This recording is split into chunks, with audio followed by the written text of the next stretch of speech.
এই দেখুন আমি হলুদ আর হালকা একটু লঙ্কা গুঁড়ো দিয়েছি, আর এখন আমি স্বাদ মতো নুন দিচ্ছি, দিয়ে মাখাচ্ছি। লঙ্কা গুঁড়ো একটু হলুদ গুঁড়ো দিলে মাছ ভাজাটা বেশ সুন্দর স্বাদও হয় আর লাল লাল হয়, খুব ভালো হয়। পূজারীরা কী করে, ওরা চুন মাখিয়ে দেয় লাল হওয়ার জন্য অনুষ্ঠান বাড়িতে। আমি জানি, আমিও অনুষ্ঠান বাড়িতে রান্না জানি, কিন্তু আমার ঘরে যেহেতু আমি একটু লঙ্কা গুঁড়ো মাখিয়ে দিলাম, হালকা একটু পাতিলেবু আর চুন আর হলুদ গুঁড়ো নুন করে মাখিয়ে দেয় অনুষ্ঠান বাড়িতে, তাই লাল লাল হয়ে যায়। আর আমি মাখালাম হালকা হলুদ আর লঙ্কা গুঁড়ো হালকা দিয়ে লাল করলাম। এবারে ভাজবো, দেখাচ্ছি। ডাঁটা আলু মাছ ঝোল করব, আপনাদের দেখাচ্ছি। এই রান্নাটা খুব ভালো হয় সজনে ডাঁটা দিয়ে, এই কাতলা মাছ দিয়ে ঝোল করলে আলু দিয়ে বেগুন দিয়ে খুব ভালো হয়, ইলিশ মাছের মতো টেস্টটা হয়। এবারে দেখুন আমি মাছ দিচ্ছি।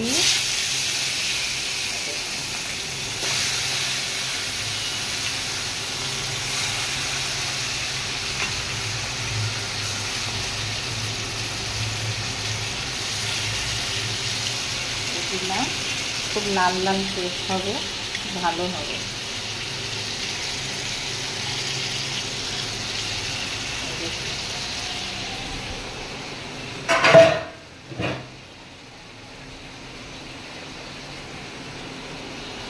এই আমি আলু বেগুন আর ডাঁটা অনেকগুলো কেটেছি, দিয়ে ওই মাছ দিয়ে ঝোল করব।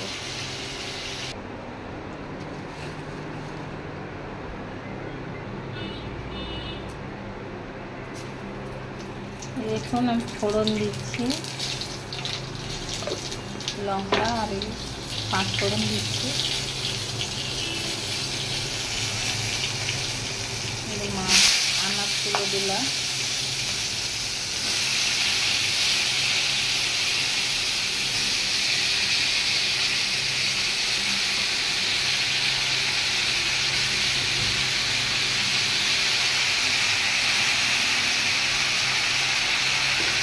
এই মাছ ভাজা তুলে নিয়েছি।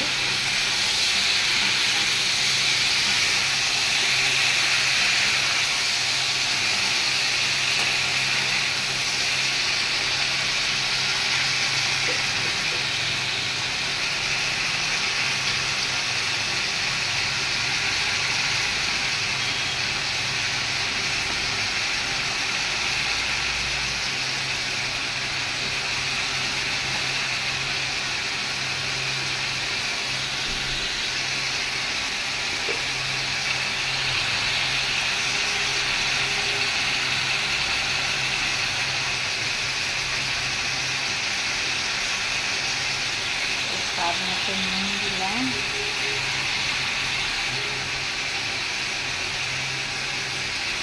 একটু লঙ্কা গুঁড়ো দিলাম, একটু ধনিয়া গুঁড়ো দিলাম,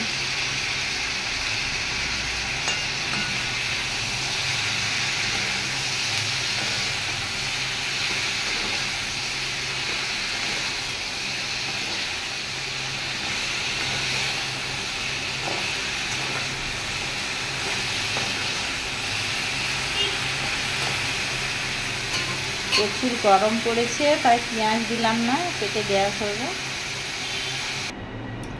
এই দেখুন আমি মাছ দিয়ে দিচ্ছি ঝোলে, একটা টমেটো কেটে দিলাম, বাধ্য বললো একটা টমেটো দাও তাই দিলাম। ঝোলটা হচ্ছে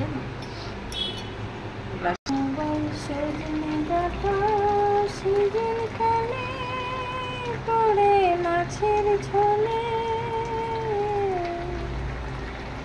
ঝোলটা করে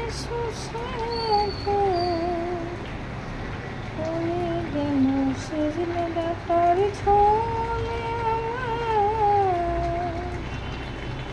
সজনের সিজন চলে গেলে ডাল পাতা তার গায়ে ছেটে শেষ জীবন তার ঝোলের কড়াই ফুটে ফুটে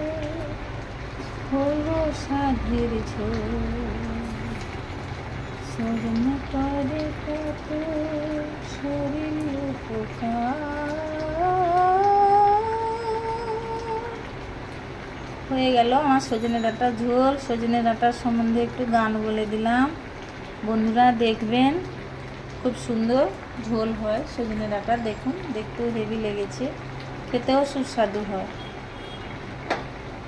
হয়ে গেল রান্না, চাপিয়ে দিলাম, বন্ধ।